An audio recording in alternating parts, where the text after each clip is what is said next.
Hi there, and welcome to the first installment of Highland Heroes, the first ever original podcast dedicated to the folklore, legends, and myths from the Sarawakian Highlands. Hailing from the land of the Hornbills, I am your host, Michelle. It is my pleasure and honor to open this series with stories from my tribe to you.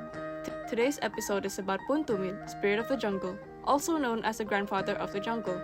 But before we dive in, allow me to briefly introduce to you who the Kalabit people are. If you are not from Sarawak, there's a chance that this might be your first time hearing of the Kalabit people. However, if you are familiar with the state, you might know that Sarawak is largely populated by the indigenous folk that are native to the land, namely the Dayaks. The Kalabit tribe is one of the smallest Dayak tribes under the Orang Ulu category with a population of approximately 6,000 people as of today. Orang Ulu refers to those who live upriver, considering that the Kalabits are mainly situated in the highlands of central Borneo, condensed around the Barrier region and along the Baram River. The tradition of passing down stories orally has been a practice among the Orang Ulu for centuries, and the Kalabits surely do not fall short. Although a small community, these Highlanders offer big stories of mighty figures and powers, of which our main character for today is more than a notable icon. His name is Tumid. This legend is known to many of the indigenous groups in northern Sarawak with different names. Tumid is a spirit that roams the Kalabit Highlands, owing himself the title as a spirit of the jungle or a ghost giant. In the Kalabit language, Pun means grandfather, while Tumid means heels. Because of this, he is also referred to as the grandfather of the jungle. One might say that this cosmic forest trotter is the Kalabit version of the Sasquatch or Yeti. There are many versions of how the legend of Tumid began, but they all start with two brothers out on a hunt with their hunting dogs. One day, two brothers ventured out of their village to hunt in the rainforest. On the hunt, they waited by the river while their hunting dogs chased the wild boar towards the riverbank, spears at the ready to kill the swine. They waited for a long time, but there was no sign of the dogs or the wild boar. However, they persisted as they refused to return from their hunt empty-handed. Deeper into the jungle they went, to places they have not been before. The fruitless hunt dragged on into the evening, and the brothers grew tired and desperate. To make matters more difficult, a storm began to approach. One version published by Datin Niki Lugun in her book, Stories from the Kalabit Highlands, Folklore, Myths and Legends of the Kalabit Tribe of Borneo, the brothers found a spot under an overhanging rock and spread dry leaves for them to rest until daylight. The storm broke, with a torrential downpour. One of the brothers was taller than the other, and his legs stuck out from under the shelter of the rock. His bare feet were getting cold and stiff. This made him curse the weather, which is an action that is frowned upon in Kalabit superstition. Immediately, a loud rumbling noise came from above, followed by the collapse of an old tree that triggered a landslide. A boulder came tumbling down and crushed his taller brother's protruding feet.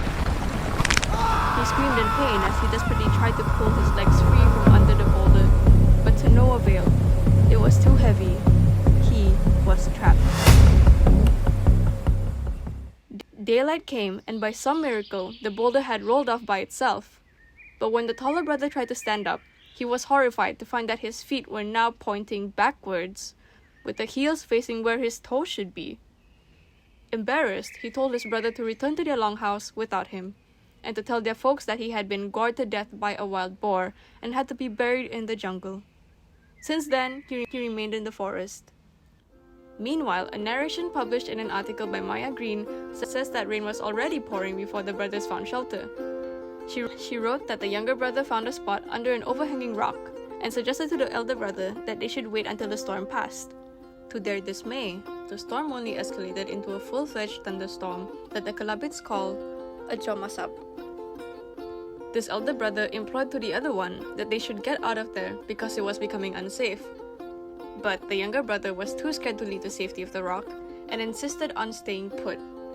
The storm continued to beat down on the rock, and the brothers expected the strong foundation of the rock to keep it from falling.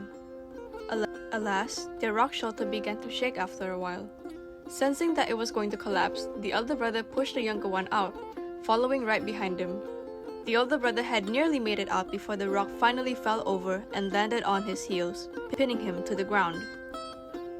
The younger one managed to release his brother from under the rock after a lot of toil and trouble. the same discovery of the elder brother's twisted feet followed, and the younger brother, in total shock and horror, said that they should head home as quickly as possible. The elder brother refused, and just as in the previous interpretation, told his brother to go home on his own out of shame for his newly twisted feet.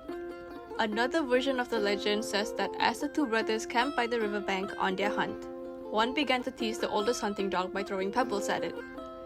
He kept doing this until the poor dog jumped up in frustration and dashed up the slope to distance itself from its tormentor, dislodging a boulder in the process, which rolled down and crushed the man's feet. However the ordeal unfolded, the story ended with one brother sending the other away. As his brother sadly turned away to leave, Tumid said, "We will continue to hunt. You will hunt the hairy animals, as usual, while I hunt for the hairless ones." The Kalabids believed that this implied that he would capture the humans that crossed his path in the jungle.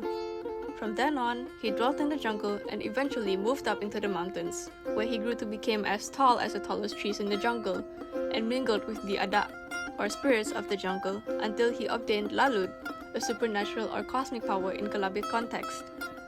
Because of this, Tumid cannot be seen, but his presence can be heard in places that he haunts, which hunters would learn to avoid.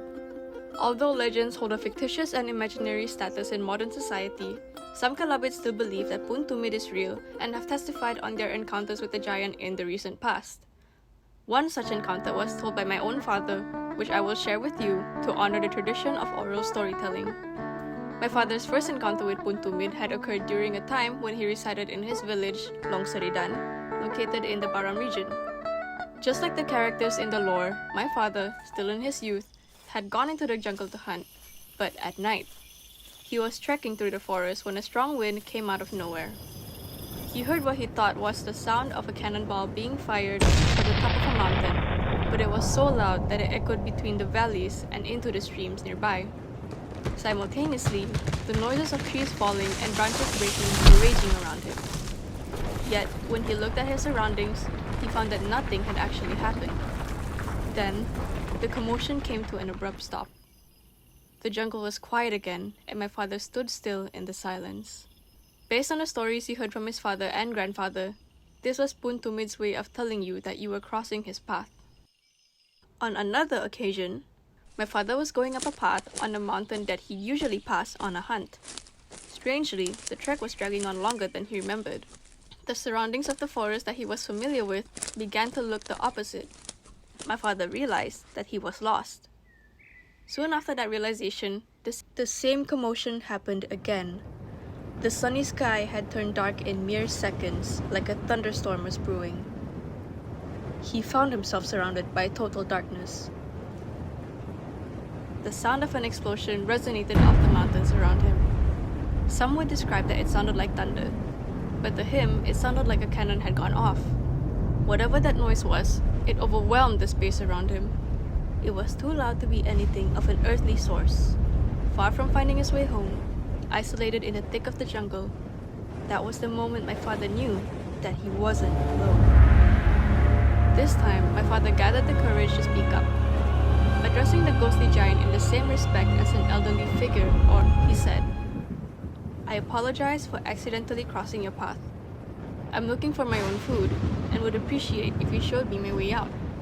At once, the stirring stopped, the storm cleared, and he could hear the normal sounds of the jungle. According to my father's account, legend says that Tumid has a dog that is invisible just like him. My father believes that the commotion was caused by the spirit's hunting companion running around him.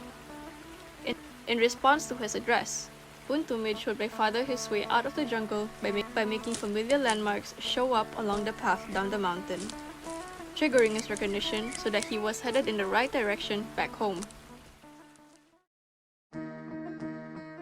We have come to the end of this episode on Highland Heroes. Stories shared in Highland Heroes are sourced from oral narrations that have been collected, translated, and/or published. This episode was created after extensive and thorough research. For more information, in-depth analysis, references, and trivia on the legends and myths in Sarawak folklore, visit our official website at www.highlandheroes.com, or find us on Instagram, Twitter, TikTok, and YouTube at Highland Heroes to reach out and show your support. New episodes every 2 weeks on Friday. Script writing, fact-checking, and background sound effects arranged by Michelle Illy.